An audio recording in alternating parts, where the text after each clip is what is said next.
Welcome back to Gary's Economics. Today we have got a guest on the channel. I'm introducing Jimmy the Giant, is that what we're calling you? Yes. So Jimmy the Giant has a YouTube channel where he talks politics, economics, subcultures.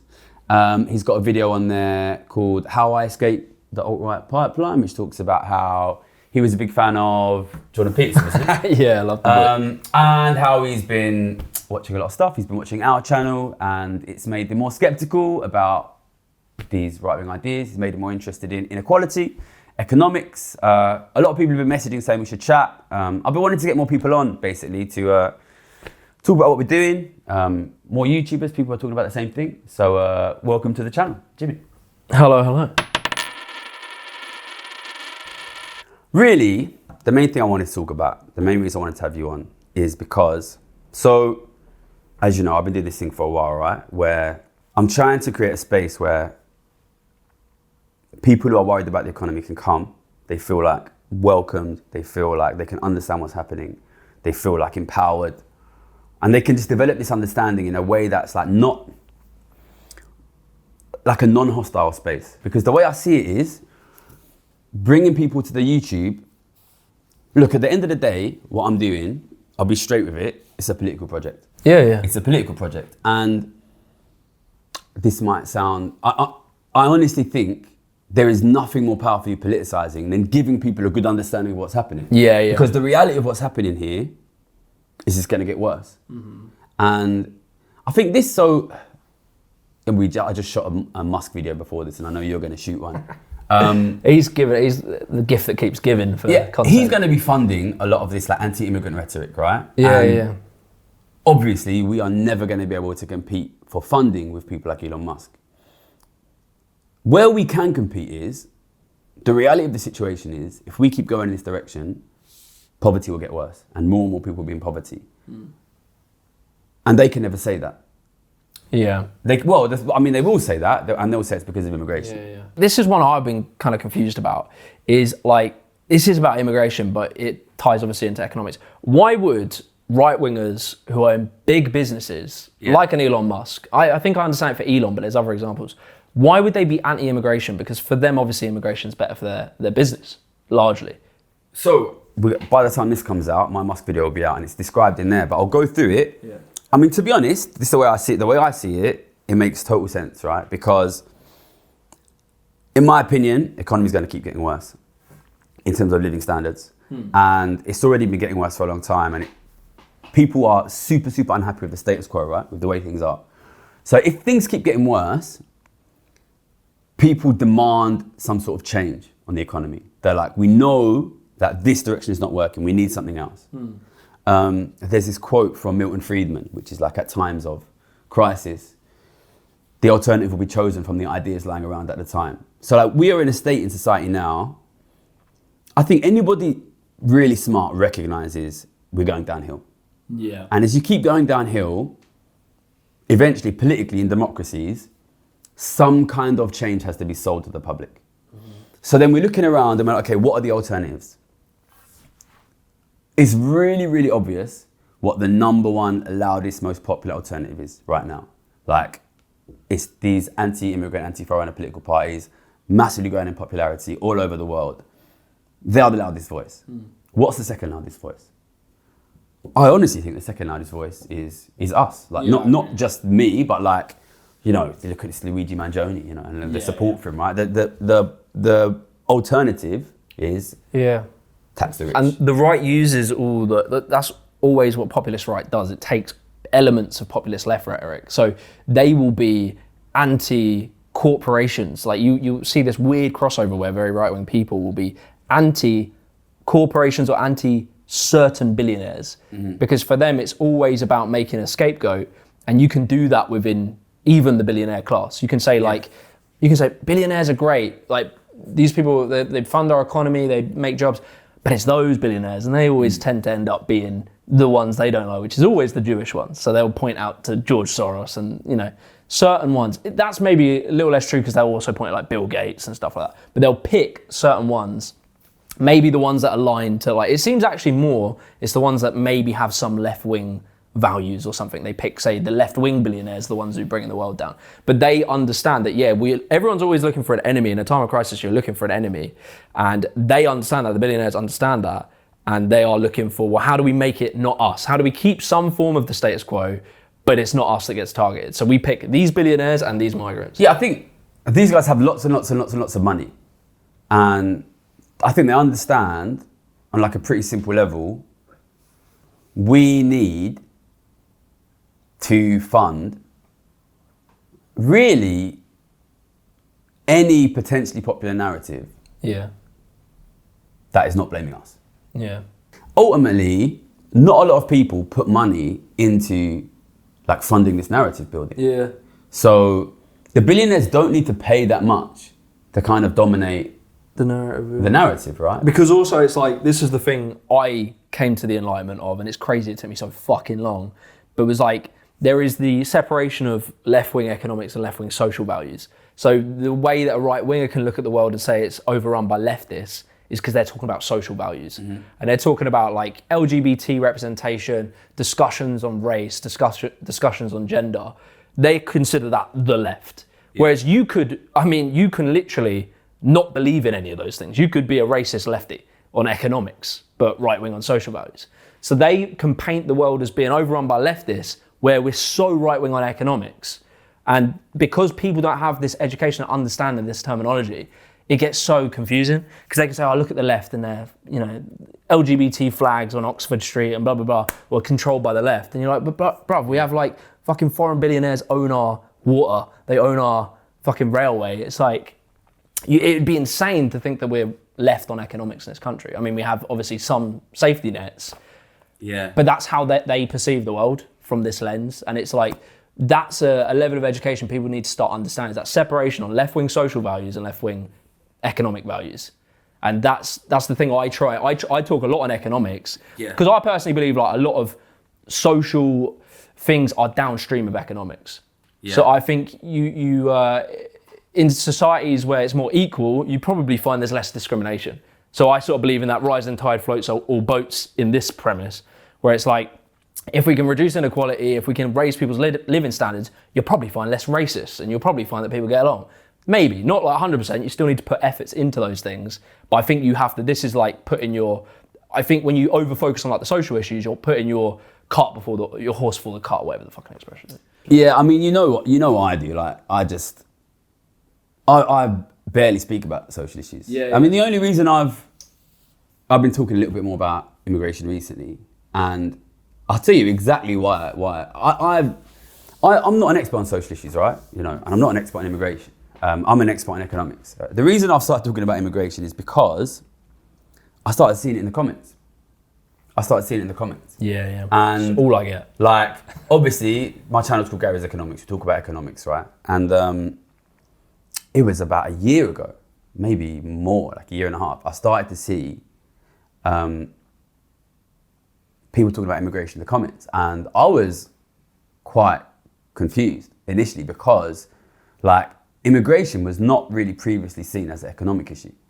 And it first started popping up here and there. And then it started popping up more and more and more and more and more. And I started to see some people are definitely being told the reason you're poor is because of immigration. Bruv, everyone's being told that by everything. Yeah, and then I remember I watch like BBC News, Sky News every morning when I'm eating my breakfast because I want to see like what people are being told. You watch this? Yeah, still. Like I don't watch a lot of like alternative economic stuff because what I want to know what the majority of people are being told. What is the mainstream? That's probably from your that's probably what made you good at economics, because when you were in the book you were talking about asking your mates why they're struggling in the economy rather than reading stuff, because you're trying to get you're trying to see the world from the perspective of the people you want to help. Yeah, to be honest, it probably is related a little bit to when I was a trader, because as a trader, for me, it was always these two things. It was like, what's the reality? What's going to happen? Yeah. But the time you make money as a trader is when the reality is different from the popularly perceived opinion. Like if people are right about something, then the prices are right and there's no money. Like when there's money as a trader is when there's a big gap between what's real and what most people think. So this is where the market is like saying this thing's good, but you're seeing it that in reality this isn't. Like. Yeah, so for me, when I look at a market, I don't know if you've seen like these trading floors that have all these screens with all these numbers, right? This sound like bullshit, but like when I see those numbers, it's like a forecast for what's going to happen. Okay. Like those numbers to me are like a weather forecast. Like this, in 6 months' time this will happen, in 3 months' time this will happen, blah blah blah. And I'm looking at that forecast and I'm saying, is that really going to happen? Is that really going to happen? So like, my big trade was after 2008, saying rates would stay low. People thought rates would go high, and that was basically because they thought the economy would recover.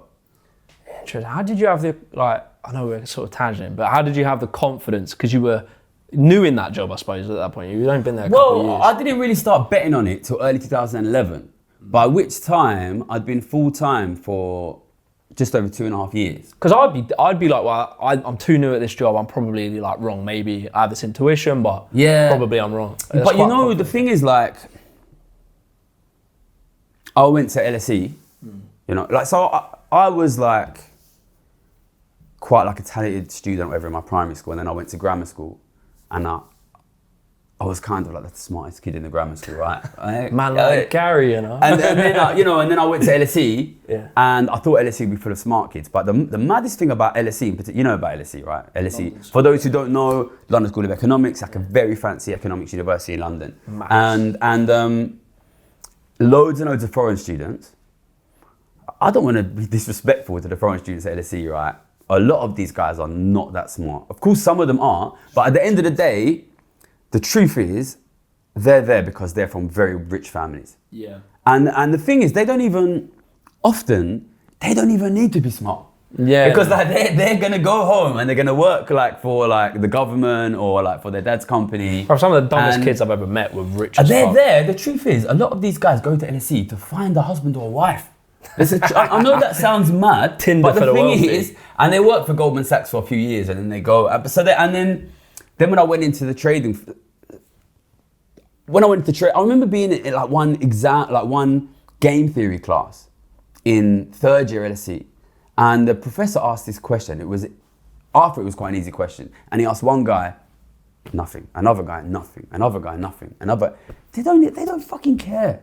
They don't care, and then they're gonna go. And they're going to memorize the last 5 years of exam papers, and they're going to get like 71, and it's going to be good enough for them. You know what I mean? Yeah. Like that. And how do you make, like, this is one of the ones that drives me insane. I used to believe it, and it's funny how much I've flipped, but how do you make someone who's like on the right understand that like meritocracy in that sense, like the smartest kid will not be the one that wins? Like that. Yeah. It is literally, I have met so many people, and I think if most people really are honest about life, they will have noticed wealthy people who are dumb and like they just had good backgrounds. Like I've seen that a lot. I think luckily from having I went to like public school and then I went to private school. My parents got like inheritance. I went to like private school. All the kids were loaded. Yeah. And I saw quite a few of them are dumb, but obviously they're kids. But then when I got older, I worked in marketing, and then you start like going to these I'd be getting taken to like these manor houses and stuff where they would rent the whole place out to have a marketing. I don't know what we were doing. We were just like, I don't know what we were talking about, but they would talk and discuss bullshit. And you would meet some of the thickest people, like really dumb people, and they're in like senior positions, or at least doing well. And it's like, how do you break through to like average people who are maybe on the right, where they really believe this idea that if you really work hard, you will get ahead and you will win? Oh my. Do you want to ask your question again, just in case you want to include one where you don't spill a cup of coffee in the middle? I would say, yeah. So how do you get through to like people that have really bought into this idea of meritocracy, that it is so clear? Like, how do you get through to them that just the smartest person doesn't win? That isn't true. I've met a lot of smart people who, like Carla talked about it, where it was like some of the smartest people I've ever met were drug dealers, or they went to jail and stuff like that. And it's like, it doesn't correlate. It is literally, your background plays such a massive role. I'll tell you what I think. It's difficult to get through to people like that when they're young. Yeah. And, I look at my demographics on the channel, and we do really well at like 25 to 35, 35 to 45. We don't do that well with 24 and under. From the same. And I think the reason why is, when you're 24 and under, and I was like this when I was 24 and under, you're on it. You're going for it. True. Like, you trying to make it, you trying to make your money, and like maybe to some degree, you believe if I go for it, if I'm going to run for it, I'm going to make it, right? Yeah. Very few people above 25 believe that. Yeah. And the truth, because the truth is, once you're older than 25, if you have any visibility, like, of people from different class backgrounds, you realize, fuck me, literally everyone I know is exactly as rich as their dad. Yeah. And you realize it, like, you know, like, I come from a poor background, and then I went to like LSE, and I was even the kids who go to LSE, even the kids who go to LSE that come from poor backgrounds, they don't get good jobs. The vast majority of them don't get good jobs. That's so mad. And even the ones that were smart, and you know, like, I was one of the top students at LSE. My grades were like some of the best grades in the whole university. You've read my book. I got my job by cheating in a fucking card game. Yeah. Like, that is the way. Yeah. Like, it's like, there are so few people. I'm literally trying to think of a single person I know, other than me, that has significantly, like, transitioned upwards, like, in terms of like where they land. Yeah. Like, I used to think, you know, when I was like, definitely, when you're younger, you're so right. When you're younger, you just don't want to be a fucking nihilistic person, because you want to have some hope in life. You want to think, like, if I work hard, I can get ahead. But it was funny for me how my attitude flipped from being like kind of like successful now. Before, I was super like, anyone can make it. You just have to work hard. I was looking around, I was looking at all my friends who were like doing well and the ones who weren't. And I was like, the ones who aren't doing well, they're not working hard about it. And so I made, you know, I like got some success. And then my attitude completely changed, because I started to realize, like, the reason I got success ultimately really comes down to the fact that my parents own their house. I didn't have to move out of the house until I was like 25. So and I didn't go to uni. My parents just allowed me to dick around for like 8 years. I was just allowed to, I told them, like, I'm going to make a clothing brand. I'm going to make a vegan food stand. And they didn't charge me rent. And so I'm already, like, all those factors already, not having to so I didn't have to get a full-time job, didn't have to pay rent. So I have so much more time to take opportunities. So like meritocracy, I do sort of believe that meritocracy exists in the middle class. Yeah. If you're in a position where you have some comfort and you haven't got to jump into some life commitment at the age of 18 of some job because you need to make rent, you can have like 6-7 years to figure shit out, take chances, and it's a game of probability. Like, the more chances you take, one of them will pop. And for me, it worked out. By the end of it, I'd gone and done a lot of hard work, but the reason being I could do that is because I had all that extra free time that most people didn't fucking have.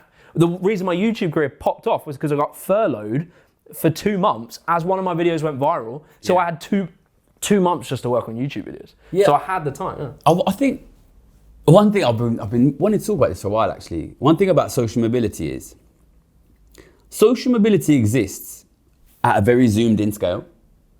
So what I mean is, if you take two people from the same like financial background, you know, two kids grew up next door to each other on the same street.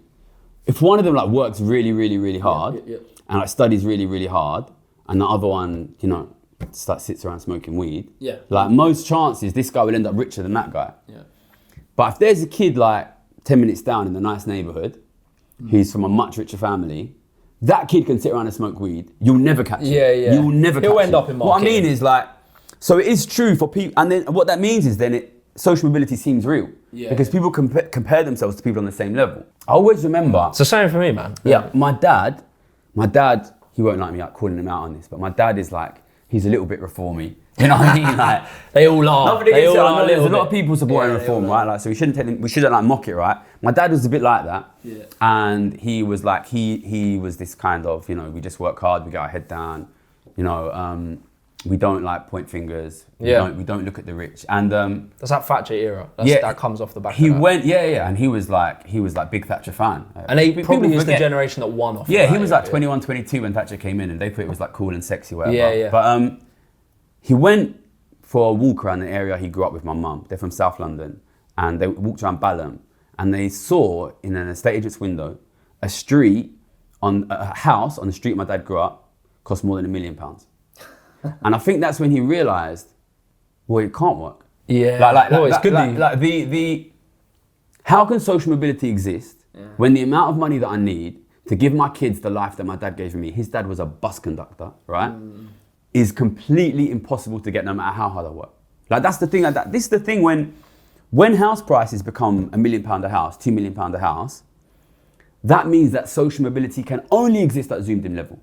That means that like, no matter how hard you work, even the amount of money I made, I went to uni with kids from LSE. Like, it doesn't matter what I do, I will never be as rich as them. Like I will make, you know, very, very few people will ever make the amount of money I made. I will never even be able to touch these guys, regardless of what they do.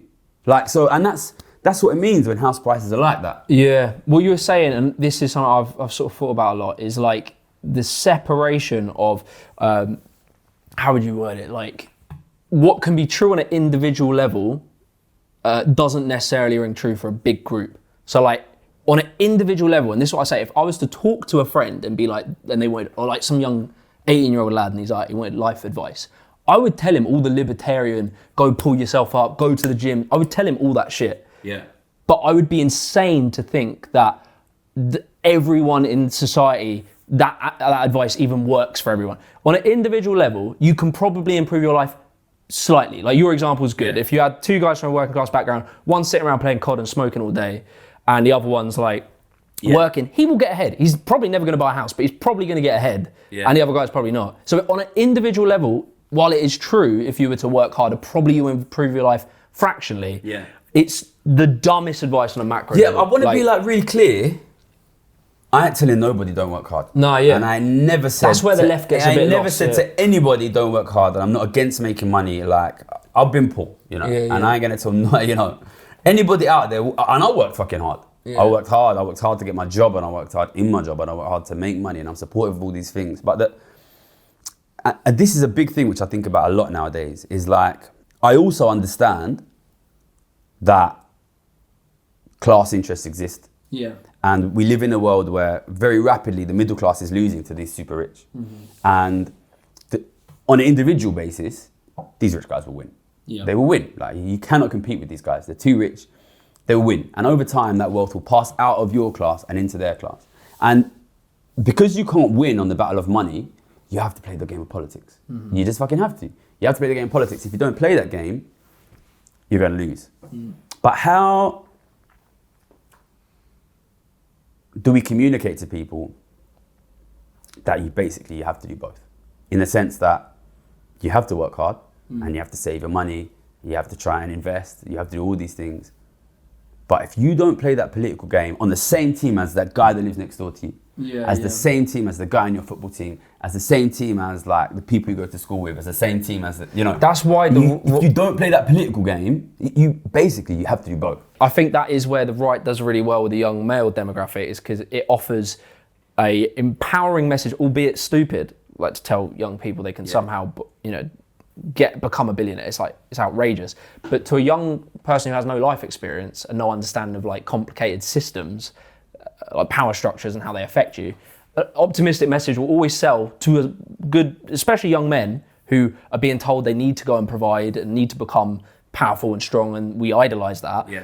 That's always going to win against this nihilistic realism, but this pessimistic, sad attitude that I guess is what the left, because we are more realistic and we understand like the average person doesn't really have a fucking chance, that struggle. So I think we need to find like a really empowering message to give to people. And I think I try and analyze like what did they do in like the 1920s and like when you had the work, like the labor movements, they were empowered. Like they weren't pussies. They weren't going, man, this fucking sucks. They were like, no, we're going to take down the fucking, I mean, they were like, some of them were wild communists, but they were like, we're going to take down the bourgeois, blah, blah, blah. But they felt like they were having a battle against the powerful. And we can sell that message. Like, you can talk about how like we will rise, we will win, and we will fight these people, and that is more optimistic. A young lad needs to get behind something. A young lad doesn't want to sit there and be like, man, this sucks, we're never going to get anywhere. We need to have like a battle and a fight.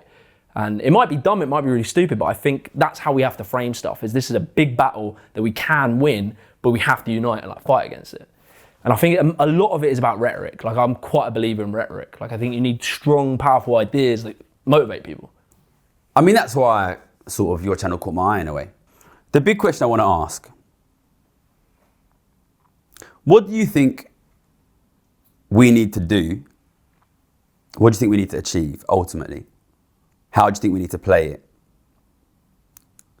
to stop things from getting worse in the long run. Because a thing I struggle with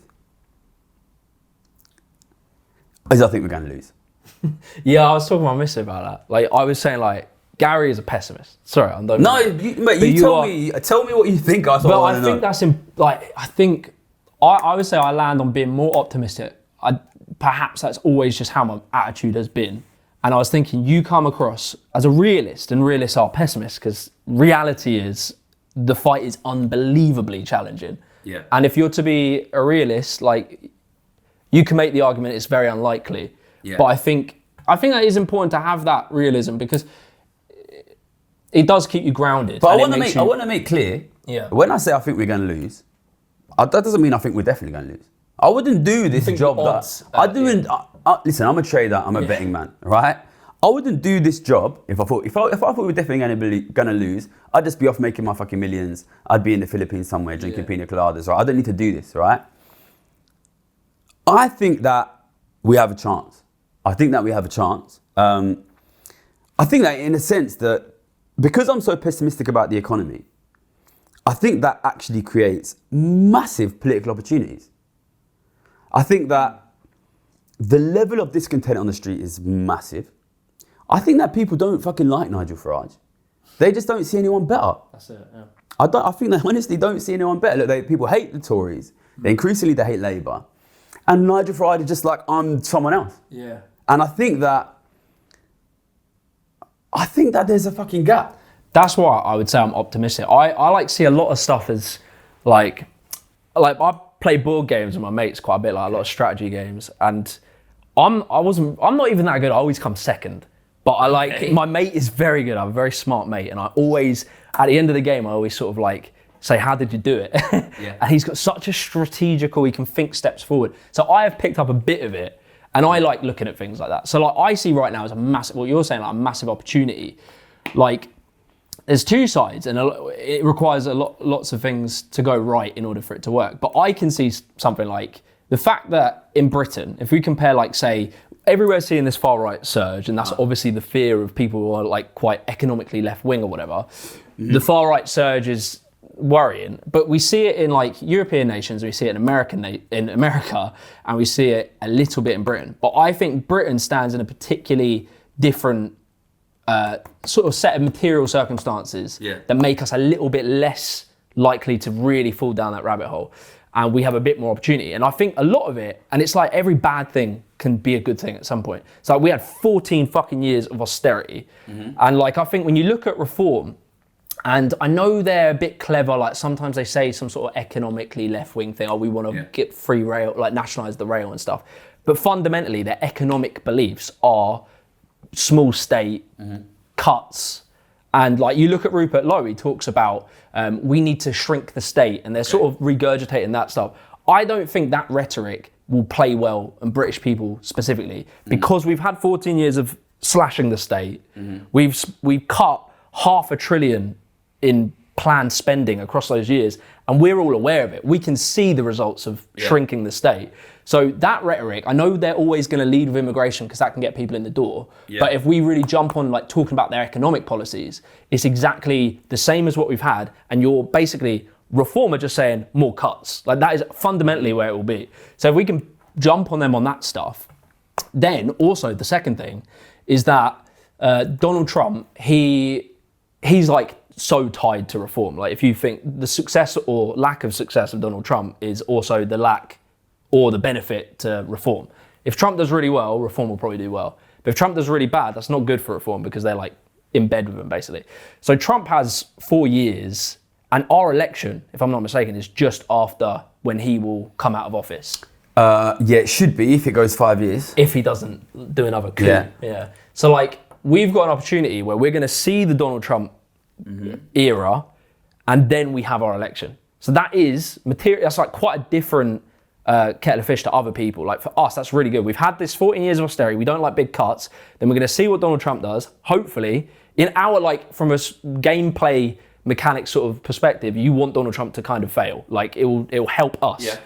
And so then after that, hopefully in those 5 years, we'll have enough time to push this message. And the other thing is, Reform are fucking doing really well right now. All the attention's on them right now. Yeah. Can they keep that momentum for 5 years, and can we come up in that period of time? That's I think, not to again be the pessimist. Go on. So I think that I don't think Donald Trump will stop American living standards from falling.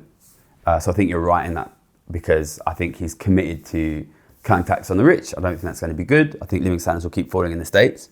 The problem we have is that I also think Labour will fail. Yeah, that's our problem. So, and it's weird in a way, because of course Labour are supposed to be a centre-left party. Trump and the Republicans are supposed to be a centre-right party, but they will both fail because of the same reason, which is that they will not deal with growing inequality.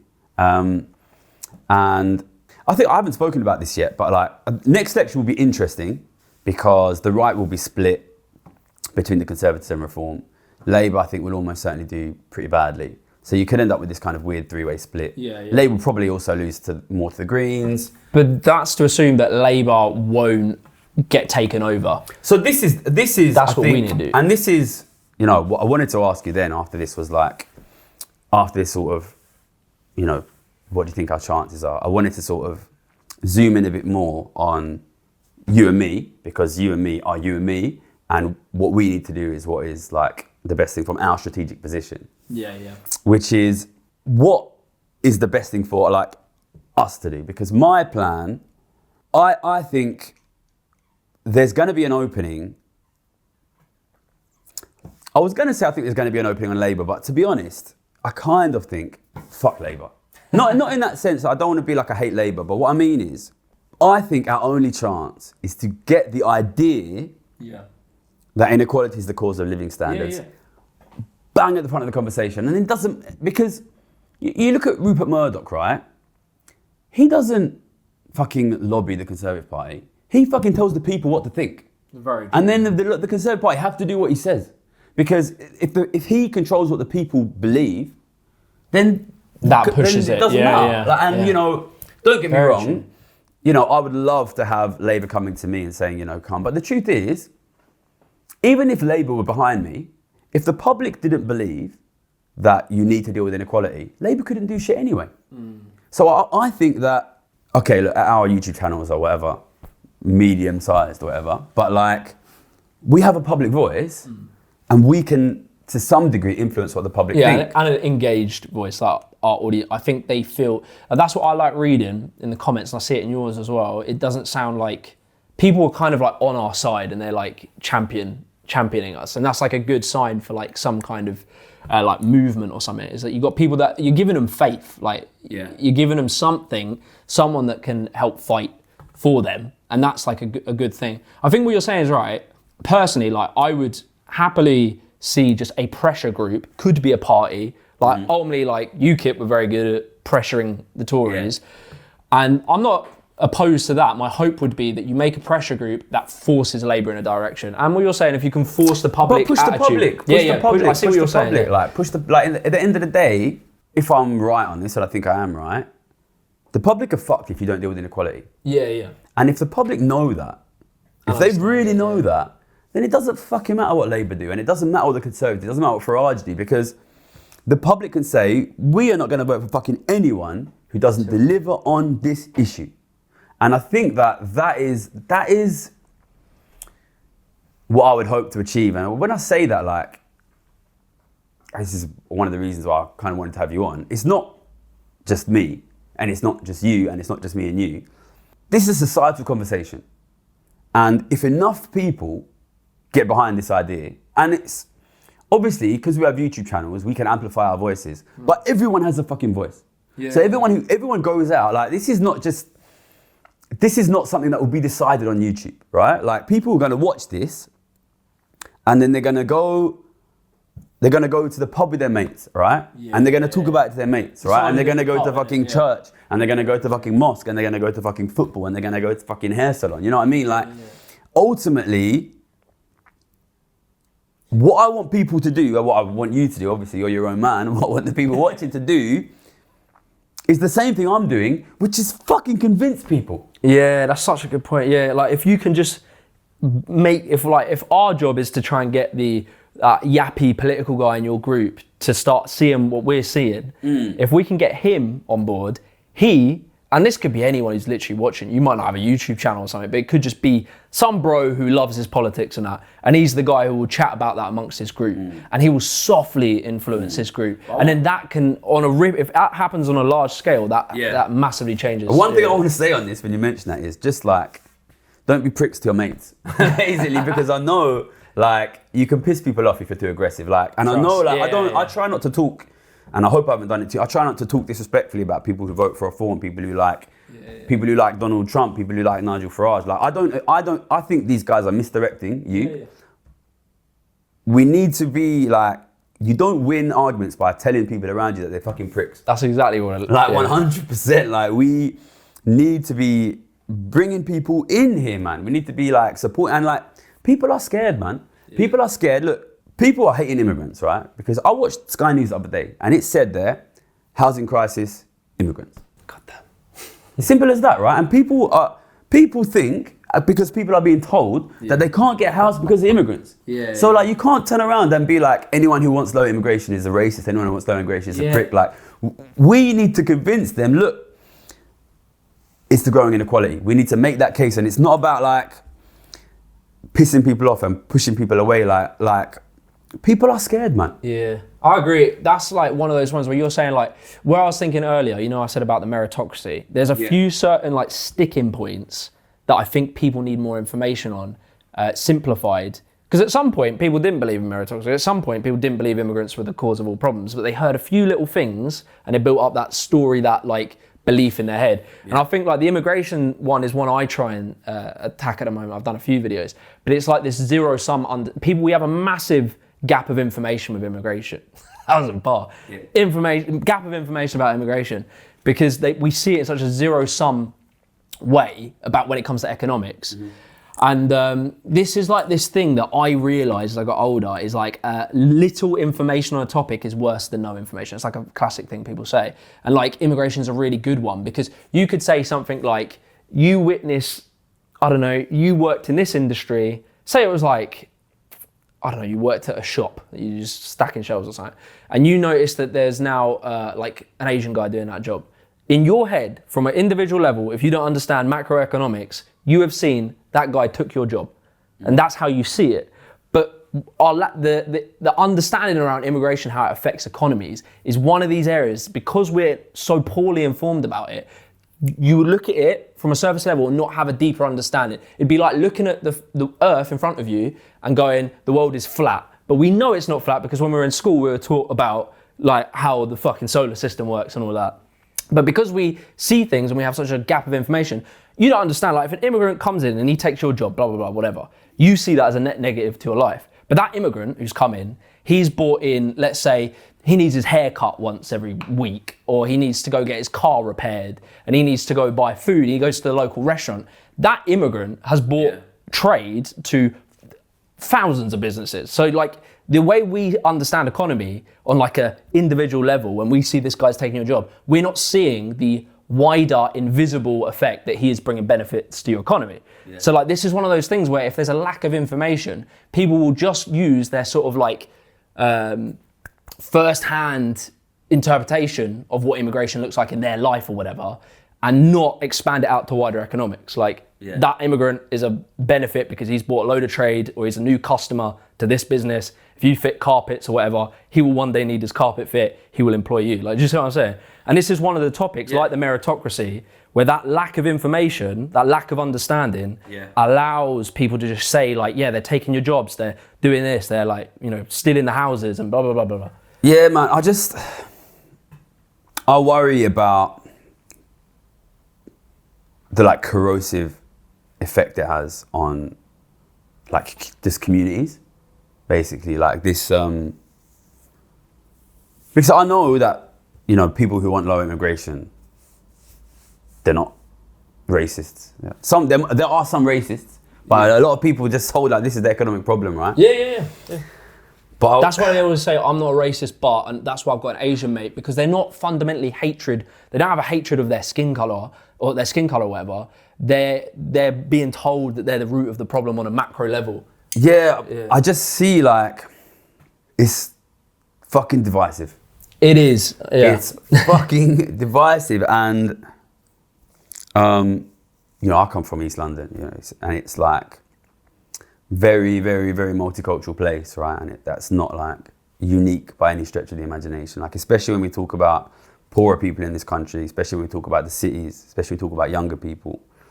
It's a fucking multicultural country now, right? And I worry that all of this narrative, all of this like discussion about it is driving people against each other and making people distrust each other. And for me, like the message I'm trying to push, the message I'm trying to sell is like, that group over there, they're gonna take your stuff. And this, on an individual basis, they're much stronger than you. And the only way you can defend yourself is working together. Yeah.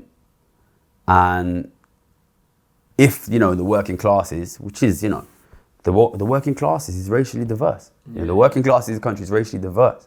And listen, talking about the levels of migration you want is one thing, and like, I'm open to that. Yeah. But like, if this starts to spill into just like distrust between people of different races, we're fucked.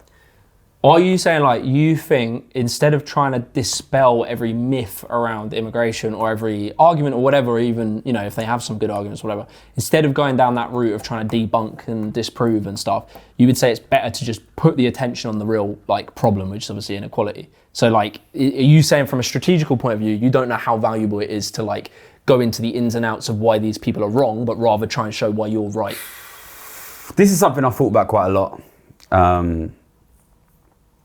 There's a degree to which it's intentional that I haven't engaged that much with the debate on immigration, because I think it's fucking divisive. And I grew up in a very like multicultural area, you know, and like I went to the schools I went to, literally, I went to schools that were like 5% white.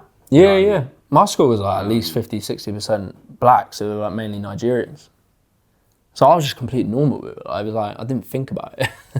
I just feel like if I would like to find a way to, like, obviously, yeah, you're affected in some way by being like a small ethnic minority in the place that you grew up, but you form friendships. Of course, you form friendships with people from different ethnicities, right? Yeah. And we need to be able to see each other as fucking people, you know what I mean?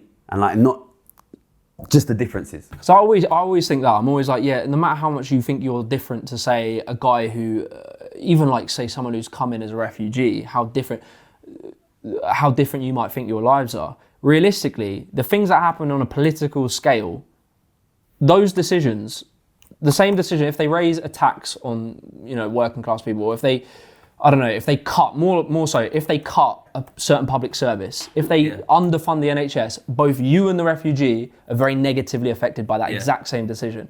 Whereas the very wealthy person, they have private healthcare.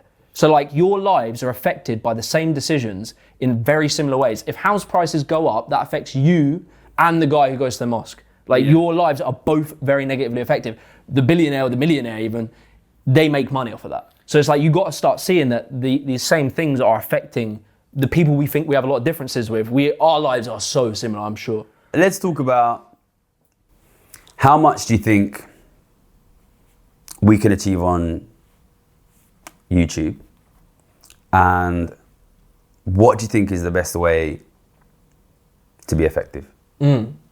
Yeah, I think, so my channel's like projected like 2 to 3 years, I'll probably have like 1 million subs, which is like big, that's really big. And I mean, like, videos, it depends, but it means on average, they'll probably hit like 500,000 views, and some will get like 1 million more often.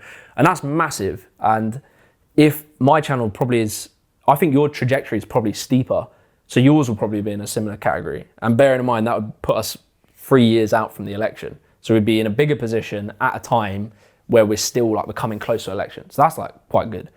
And I think if we can make this ecosystem, like, it's great that we're doing this, because it's like, if we can make an ecosystem of very similar creators, and we talk to each other, and we make cool, interesting, fun, engaging content that's relatable for just like average people, I think, I don't know, I see it as a very powerful thing. Like, you got to think like Joe Rogan and all them lot, they all came from like, it was small in the beginning, but it was well connected, and they were interesting people from different backgrounds, and like, people loved their culture, they loved the thing that it was. Like, You felt like you listen to Joe Rogan, you go to the gym, you're probably into maybe you got a little side hustle or something. You felt like you were part of a thing.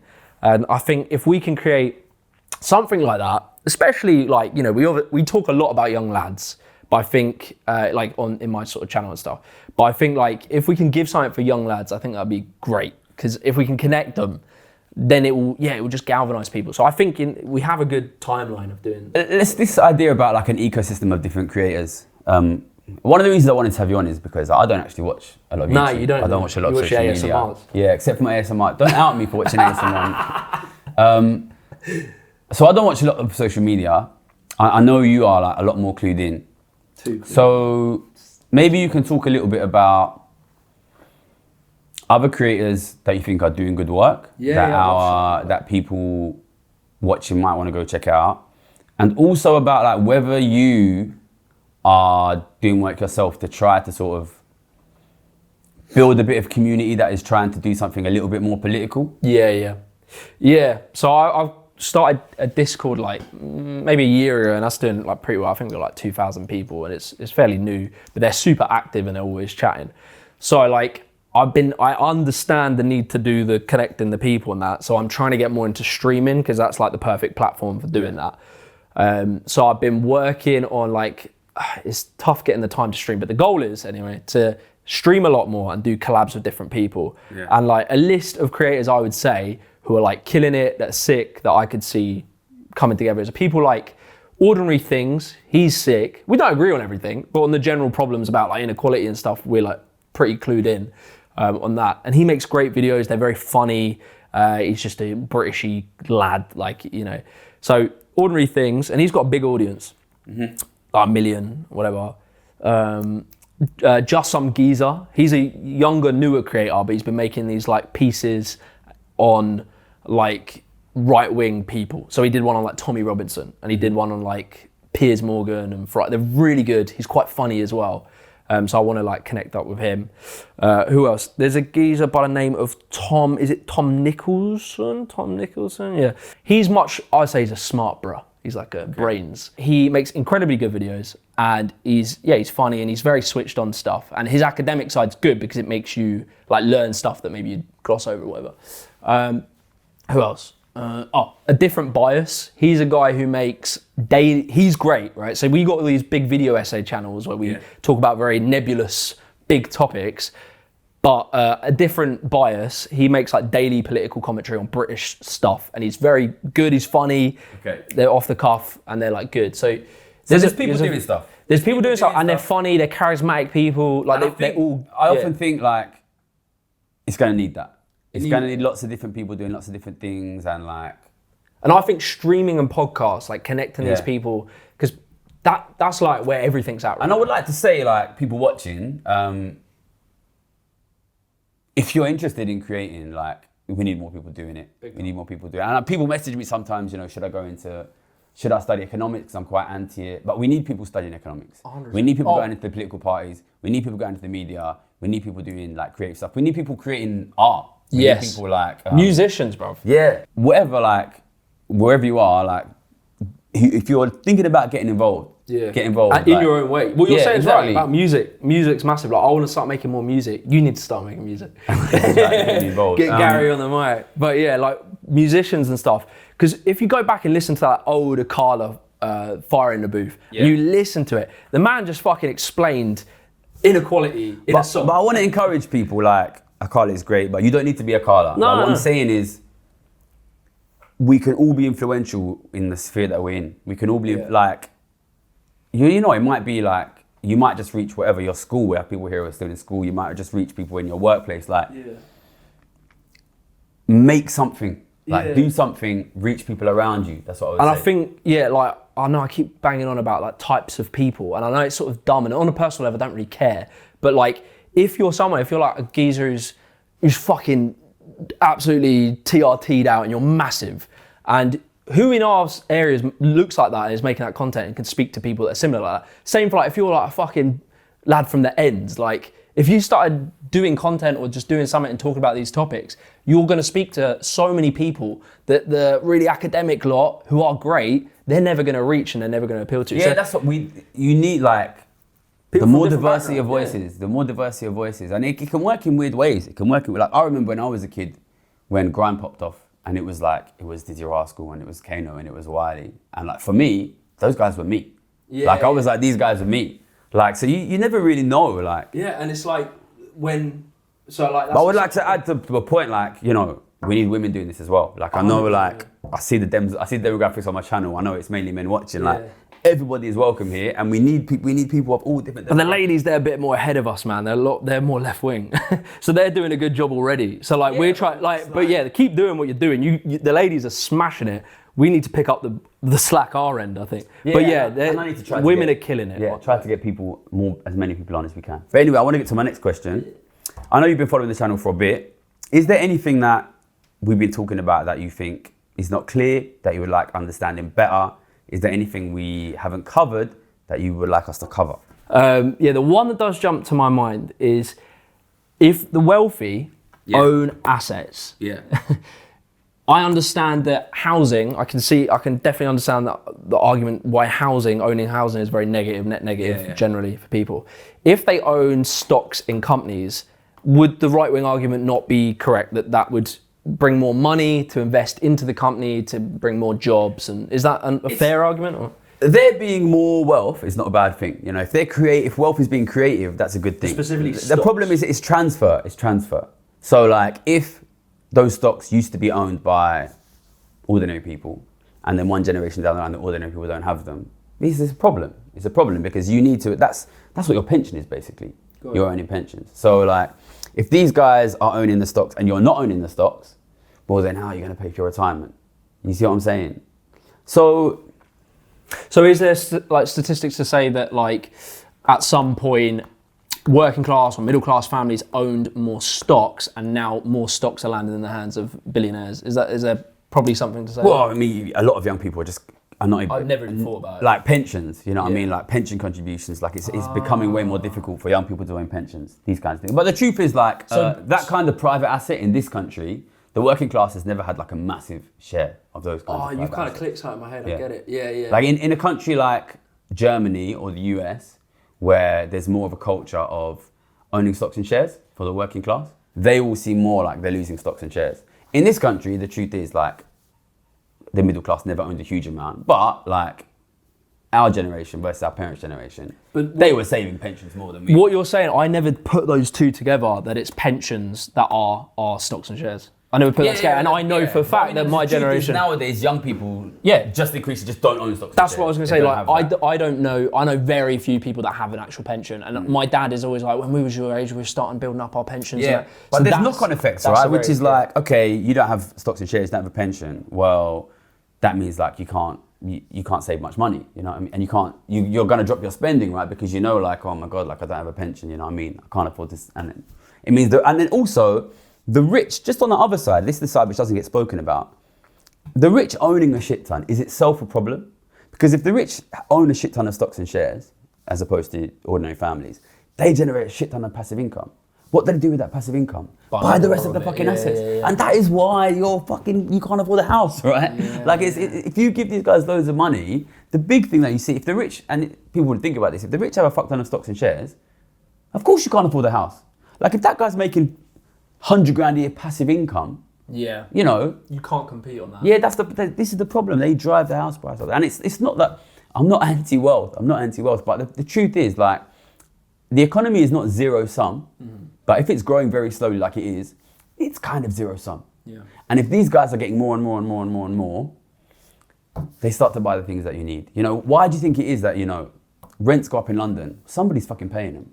It's the fucking rich people that are paying the rents, you know what I mean? And that's why they drive the price up for everything that you need. Yeah, that clicks out. The pensions thing that made that more, that's a good way of explaining it. Because I never even thought, I was like, well, when did we have stocks and shares? But then I realised, obviously, pensions are stocks and shares. It's a good question. People don't realise that. That's how ordinary people hold their stocks and shares in pensions.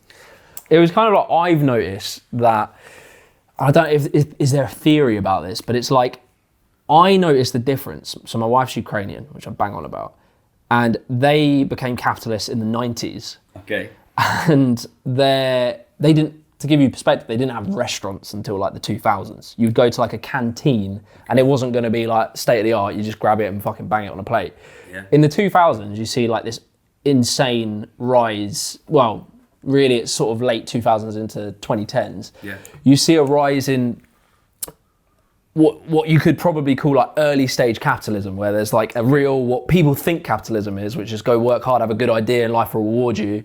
That kind of exists in this sort of wild west early stages of the Ukrainian economy. Okay. And so a specific thing I noticed, is very specific, I don't know if it's too granular to make any grand points about, but is I notice that if you go to Ukraine, if you go to a cafe, you will walk into that cafe, it will look perfect. It'll be incredible. Every cafe, not just like one of them, every one of them. Okay. And you walk in, you go to the toilets are immaculate, they're cleaned, they're perfect. I know this is very random, but we'll come learning a bit about Ukraine here. Yeah. You'll go in, toilets are perfect. It smells nice, they have high quality soaps. You come back after you've taken your dump and you eat your food. Food's amazing, obviously. You wipe, I'm not just advertising Ukraine, there is a point here. You wipe your mouth, you put your tissue down. The staff comes, they take the tissue, everything's perfect, right? Okay. You come to England, you go to the toilets of most cafes, they stink of shit, there's toilet paper everywhere. And if you go to like, you want someone to fucking serve you, you need a scanner app, the QR code doesn't work, they take ages to get you. And I wanted to know, is there like this theory that when an economy's growing, they're competing, the belief in capitalism is that there's competition drives innovation. In the early stages of creating an industry, does that competition create innovation? But when they've achieved their customers, so they've got a customer base, I believe there's a crossover point where they stop innovating to compete for customers because they've got their market, and they start looking for shortcuts to make money, which could be employ less people, it could be lower the quality of the meat in the food.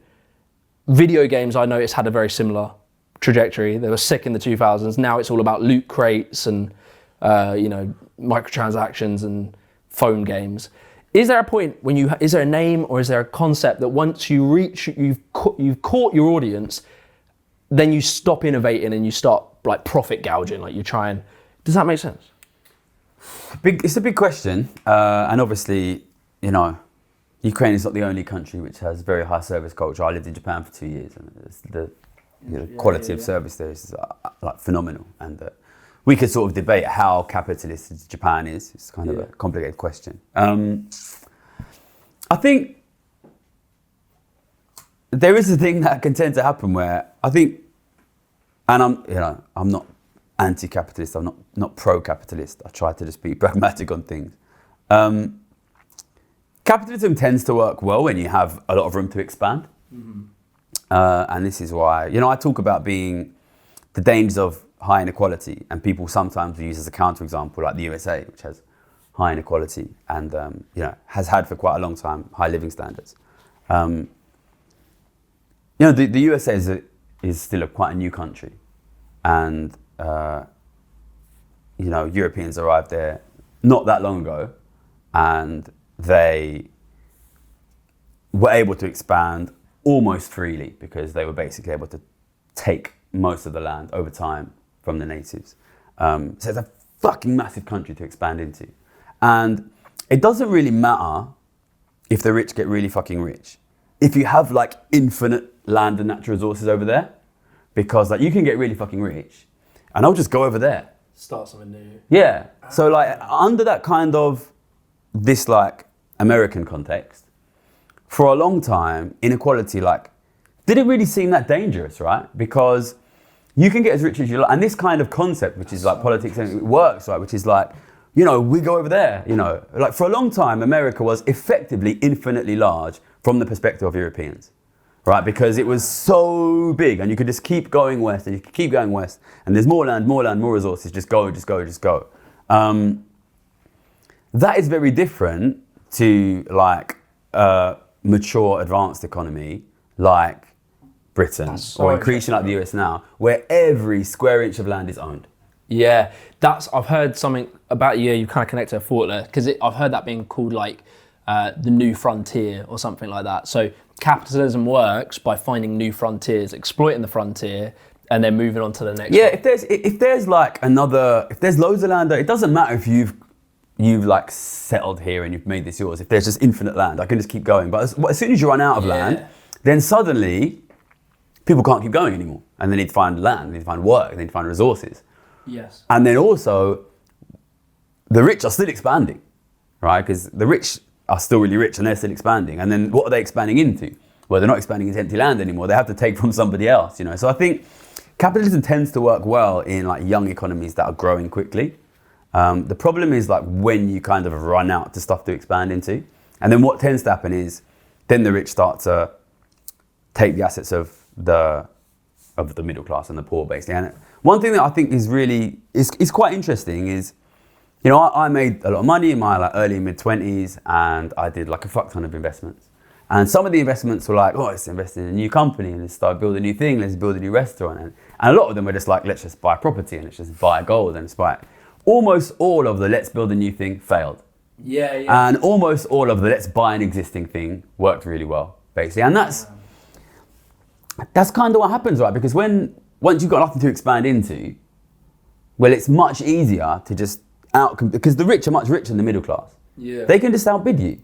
And that is what this rise in house prices, rise in stock prices, that is the rich outbidding the middle class for assets. Bro, it's so interesting.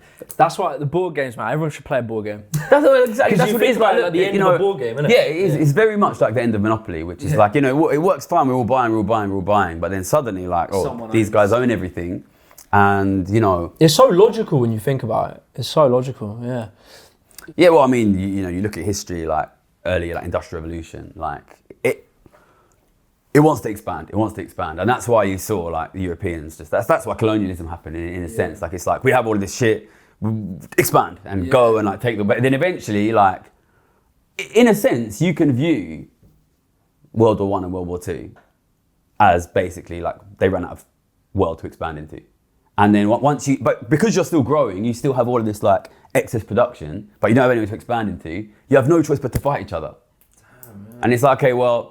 Like we've already taken over the world. You've taken over the world. There's nowhere to expand into. Well, but we're still producing shit. We have to go to war. Basically, there's no other option. Like it's But what you're seeing now is like the weak hands are being shuffled out, and the weak hand is the Western middle class, and the Western. To be honest, it's not Western elite. It's a global elite. Is just absolutely decimating the Western middle class. So it's the end of a poker game. Yeah, but then what happens when the middle class goes? Yeah. You know, once again, they'll be in a situation where the rich, and that's the thing about the rich will go at each other. I mean, that's, you know, that's the thing. That's what fucking Putin is, right? That is the rich going at each other. And it's funny that these lot, they have the access, they have the best access to information, and they should see the writing on the wall. Like, it would be insane for billionaires. Please don't assume they're intelligent. No, yeah, I don't believe like these guys. I think the best way to describe, I heard it described as like a Mongol horde. Yeah. Like these guys have money, they have power, they have resources, they want money, they want power, they want resources. They're not, you know. It's like, it sounds cartoonish to say it, but they are so overdriven by greed, their greed will consume them and kill them. Like capitalism will kill them. But to be honest, it's more than the greed. They're just so fucking rich. There's this, it's easy for them. Like they can outbid you on everything. They can outbid you on fucking everything. Like it's not this. Like, you know, Rishi Sunak, £700 million. What's the passive income on £700 million, right? 5% a year, he's going to be making £35 million a year, right? £500,000 a week, right? Conservative. Yeah. It's not difficult to outbid everyone when you're making £500,000 a week passive income. Yeah, yeah. In fact, these guys won't even do it themselves. They'll have a family office that all they do is they just buy shit. And your kid is out there working a job for 50 grand a year. He's competing with Rishi Sunak's kids who make £500,000 a week passive income. And he's watching Andrew Tate thinking that he can fucking, he'll be with him one day. That's mad. Yeah, it's just to like make it very simple, right? Power fucking matters. If you allow that group to get really, really, really fucking powerful, whilst your group is losing power, eventually they'll take everything. You know, and that is why the vast majority of human history is a tiny group of super rich elites and a massive group of impoverished peasants. Yeah, I don't know how people can't, like, they should just understand inherently through if you've even read any story in history, that's always been the case. Like it's always. But it's been a long time now, you know. I read a lot of classic that. books. As I'm encouraging you to. You go and read Dickens. It's only 150 years ago we had that here. It's not. The reading about that period of time that led to World War II, and then seeing the similarities. At the time of Dickens, the UK was easily the richest, most powerful country in the world, and your average British person lived in absolute desperate poverty. Yeah, and to believe that would somehow pan out differently is just. Yeah, it ignores history, every story of history we know. But, you know, the rich, they've got their own stories. Yeah. They've got their own stories, and their stories are, if you work hard, you'll make it. Their stories are, the reason you're poor is because of immigrants. The reason you're poor is because of foreigners. Their stories are, just go buy Bitcoin and you'll be a billionaire. You know, they have their stories too. But what they want is your stuff, and if you believe their stories, then they'll get it. But that's the power of story, and that is why I do this YouTube channel, and that is presumably why you try. Yeah, man. That's why like my stuff is like it's not. I don't put just academic papers. I tell a story. It's like I'm making stories that you can relate and feel. There's music. There's like emotions, because story is the most important thing, and your story could be based on a lie or a truth, and so I'm trying to put the truth into a story that makes people feel something.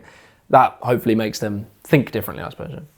Well, good luck with it. Yeah, and you, bruv. Yeah, thanks for coming on the channel. That was fun. Good luck with your stuff. And all the viewers, Jimmy the Giant, check his channel out on YouTube. And keep supporting us to make more stuff. Take care.